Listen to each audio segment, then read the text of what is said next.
The night was thick with luxury. Outside the towering Al-Farouqi Grand Hotel, Rolls-Royces, Bentleys, and Maseratis lined up like a fleet of kings. Inside, the marble lobby shimmered beneath golden chandeliers, while waiters in crisp uniforms floated silently with silver trays. Then he appeared. Zaydan Al-Farouqi, billionaire, oil magnate, the man whose signature could tilt markets and whose silence could end careers. His tailored white thobe trailed like flowing silk, and his presence alone made the air grow heavy. Guests bowed their heads, staff shrank into shadows. But Zaydan was not looking at them. As his leather shoes clicked across the marble, his gaze locked on someone most would ignore. A janitor, bent low, sleeves rolled up, pushing a mop across the lobby floor. The young man's uniform was cheap, damp, and worn from too many washes. His name tag, barely hanging by a pin, read simply, Malik. Zaydan slowed. Something inside him stirred. The boy straightened, wiping sweat from his forehead. His eyes lifted, meeting the sheikh's gaze. And for the first time in years, the unshakable millionaire felt his knees weaken. Those eyes, that jawline, the faint dimple in the cheek when he pressed his lips together. It was a face Zaydan had not seen in 16 years, the face of Yara, his missing daughter. For a second, the noise of the hotel faded. The guests' chatter blurred, the chandeliers dimmed. All Zaydan could see was Malik's face, a living ghost staring back at him. His hand trembled slightly, and his bodyguard noticed. "Are you all right, Sheikh?" But Zaydan didn't answer. His chest rose and fell, his eyes burning with disbelief. Malik, oblivious, lowered his head respectfully. "Good evening, sir." That simple greeting cut deeper than any blade, because behind the voice of a poor janitor, Zaydan heard an echo from the past, a voice he thought was lost forever. And in that instant, one thought thundered inside him. Who is this boy? And why does he carry the face of my blood? Zaydan Al-Farouqi sat in his private suite that overlooked the glittering skyline of Dubai. The world outside sparkled with the lights of endless wealth, but his mind was trapped in a storm. He replayed the moment again and again. That face, that uncanny resemblance. It wasn't imagination. It couldn't be. Zaydan clenched his glass of aged wine so hard it nearly shattered in his grip. For 16 years he had buried the memory of his daughter Yara. People whispered she had been kidnapped. Others believed she had run away. But Zaydan knew the truth, or at least the version he had forced himself to believe. Yet now, that janitor, Malik, it was like fate had dragged a ghost into his path. He pressed a button. Within moments, his most trusted bodyguard and fixer, Hassan, entered the room. "Yes, Sheikh?" Zaydan didn't look up. His voice was low, sharp, almost dangerous. "The boy who cleans the lobby, the one with the name tag, Malik. I want everything, where he lives, who his family is, where he was born, every detail." Hassan nodded but hesitated. "Sir, he is just a worker." "Perhaps." "Just?" Zaydan snapped, slamming the glass down so hard the liquid spilled across the marble table. His eyes burned with fury. "Do not ever call him just. There is nothing just about him. That boy carries a face from my bloodline." Hassan bowed his head quickly. "Understood." Zaydan stood and walked to the massive window, staring out at the sea of city lights. His reflection in the glass was grim, heavy with secrets. He whispered to himself, words only the night could hear. "If Malik is who I think he is, then the past I buried has come back to claim me." Down in the city below, Malik finished his shift. He walked home through narrow, dimly lit streets, carrying his mop and bucket as though they were shields against the world. He had no idea that a billionaire's eyes were following him now, that his life, humble and invisible, was about to be dragged into a storm far bigger than he had ever imagined. The city lights faded as Malik left the towering hotels behind and entered the narrow alleys where Dubai's poorest families lived. Here the air smelled of spices, sweat, and dust. Children chased stray cats across the cracked pavement, while old men sat outside cafes with chipped teacups, smoking in silence. Malik's shoes were worn thin, his steps heavy after a long shift, but his pace quickened as he turned a corner and saw the small, dimly lit apartment he called home. Inside, the air was still. A frail woman lay on a thin mattress pushed against the wall. Her hair was streaked with silver, her breathing shallow. She was Malik's grandmother, the only family he had left. "Daddy," Malik whispered softly, setting down his mop and bucket before kneeling at her side. Her eyes fluttered open. A weak smile touched her lips. "You're late again, my son." "I worked extra hours," Malik said gently, brushing her blanket to keep her warm. "We need the medicine, remember? Don't worry. I'll get it tomorrow." She sighed, her hand trembling as it reached for his. "You work like a man twice your age, your mother. If she could see you now, she would be proud." At the mention of his mother, Malik's eyes softened with both love and grief. She had died when he was just a child, leaving him in his grandmother's care.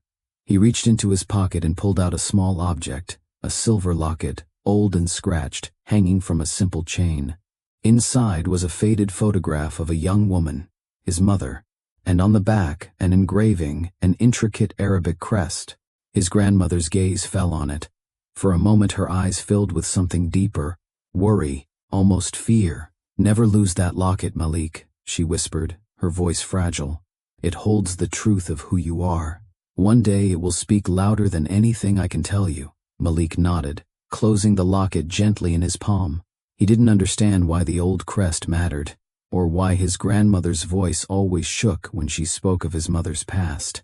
To him, it was just a keepsake, the last piece of her he had. But outside, on the other side of the city, Zaydan's men had already begun their quiet search. The sheikh had ordered files, names, bloodlines. And soon, the threads of Malik's hidden life would start pulling toward a truth that could shatter empires. The next evening, Malik was mopping the Grand Hotel corridor when two men in black suits approached him. Their presence was cold, heavy. "You, come with us," one of them ordered. Malik hesitated, his hands tightening around the mop. "But my shift isn't now." The guard's tone left no room for argument. Nervous but obedient, Malik followed them through marble halls and up to the highest floor, the private executive suite where no ordinary worker ever set foot. The heavy double doors opened, revealing Sheikh Zaydan Al-Farouqi, standing by a vast window that overlooked the city. His white robe shimmered in the glow of the chandeliers, his posture regal, commanding. "Leave us," Zaydan said quietly, and the guards disappeared. The room fell silent. Malik shifted uncomfortably, his mop still in hand. "Sir, if I did something wrong?" "Wrong?" Zaydan turned slowly, his eyes sharp, dissecting Malik's every feature. He stepped closer, each stride heavy with authority. "Tell me, boy, where are you from?" Malik swallowed. "Nigeria, sir. But I grew up here. After my mother passed." Zaydan's jaw tightened. "Your mother, what was her name?" Malik hesitated. The question felt too personal, but the sheikh's piercing eyes demanded truth. Her name was Zuri. For the first time, Zaydan's composure cracked. His breath hitched, his hands curling slightly. He took another step forward, his gaze falling on Malik's chest, on the faint glint of the locket chain peeking out from beneath his uniform. "What is that?" he demanded. Malik instinctively touched the locket, defensive. "It belonged to my mother. It's all I have left of her." "Show me." Reluctantly, Malik pulled it out. The silver locket dangled in the sheikh's sight, its old engraving catching the golden light. Zaydan froze, his face drained of color. The crest, an intricate mark carved into the locket, was unmistakable. It was the Al-Farouqi family seal, the seal that only his bloodline carried. His voice, usually smooth and commanding, came out in a hoarse whisper. "Where did you get this?" Malik frowned, confused by the intensity in the man's tone. "I told you. From my mother. She said it's part of who I am." Zaydan's chest heaved. His fingers twitched as though he wanted to grab the locket, but he stopped himself. His eyes burned with memories, ghosts he thought he had buried. Inside, his mind screamed, "It can't be. It shouldn't be. But it is." For the first time in decades, Sheikh Zaydan Al-Farouqi, master of empires, felt fear. Malik stood frozen under Zaydan's burning stare, his locket clutched tightly in his palm. He didn't understand why a simple crest had shaken the powerful billionaire so deeply. But Zaydan, he understood too much. The sheikh turned away sharply, hiding his trembling hands behind his back. His voice, though low, carried a storm. "Leave, now." Malik blinked. "But sir." "Now," Zaydan roared, his tone echoing across the gilded suite. Startled, Malik slipped the locket back under his shirt and rushed out, his heart pounding. The guards exchanged uneasy glances as the boy disappeared into the elevator. That night, back in his cramped apartment, Malik sat at the small wooden table beside his grandmother. She noticed his distracted eyes, the way his hands kept touching the chain around his neck. "You met someone, didn't you?" she asked gently, her voice frail. Malik looked at her, torn between fear and confusion. "Daddy, the sheikh." He saw this. He pulled out the locket. He reacted as if it belonged to him. The old woman's eyes darkened, and for a moment she seemed years younger. Sharp, alive with buried secrets.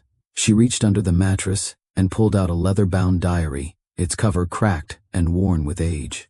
She placed it in Malik's trembling hands. "This was your mother's," she whispered. "She told me to give it to you when the time came. I prayed it would never have to be opened. But fate doesn't listen to prayers." Malik slowly opened the diary. Inside were pages filled with neat handwriting, the soft strokes of a woman pouring out her soul, letters written in Arabic and English, notes about a wealthy man, hidden meetings, a crest, the very one on his locket, sketched over and over again.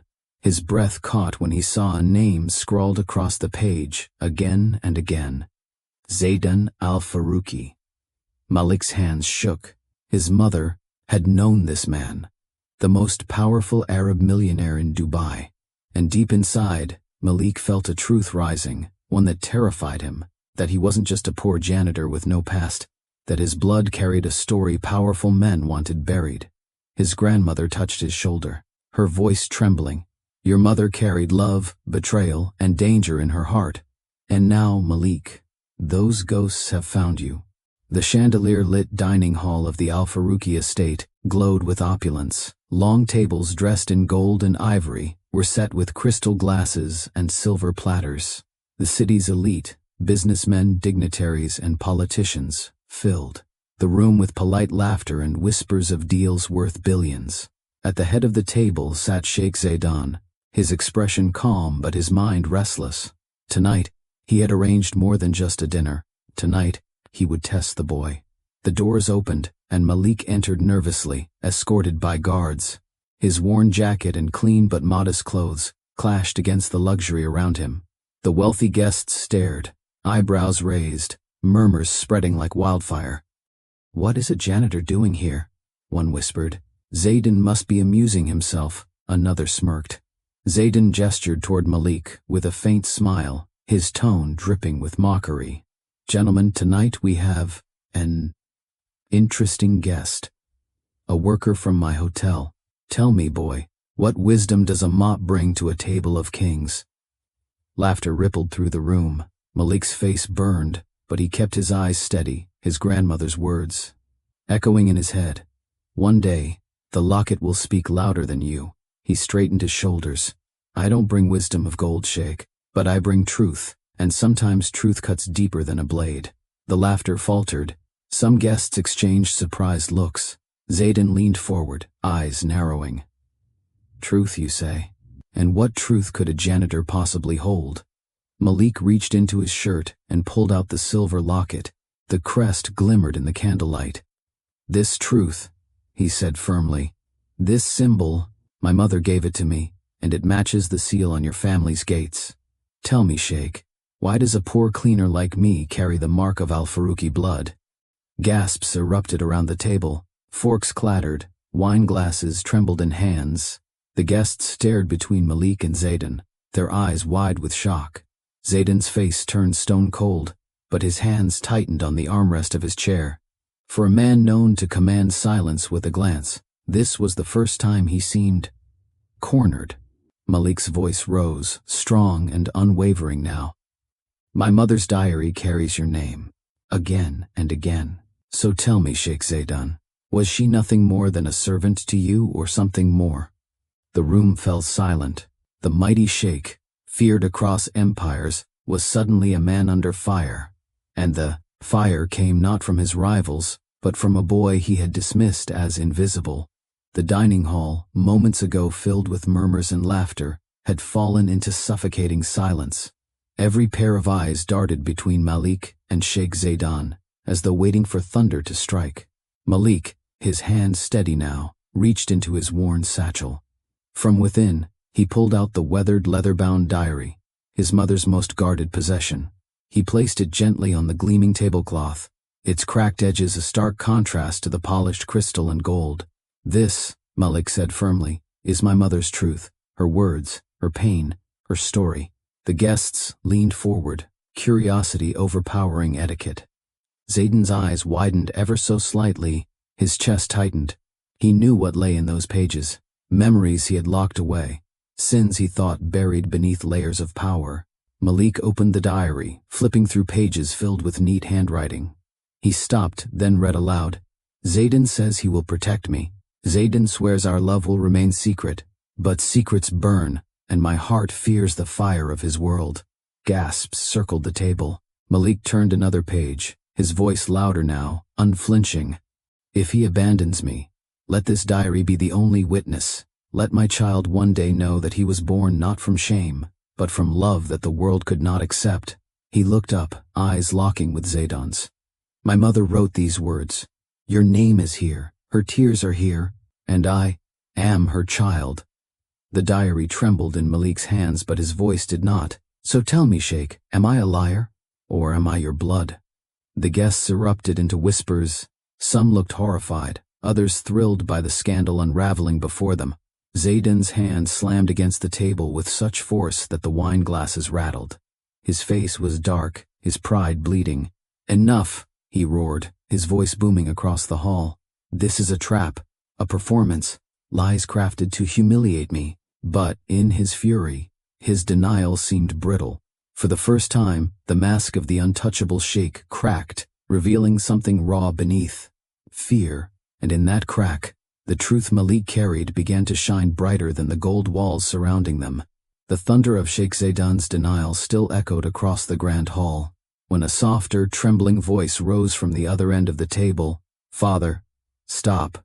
All heads turned. It was Amina, Zaydan's only daughter, the pearl of his empire, the one he had guarded like treasure all her life. She stood, her hands pressed against the edge of the table, her face pale, yet her eyes blazing with something stronger than fear. "Enough of these lies you call truth," she whispered, though the weight in her words silenced even the loudest whispers in the room.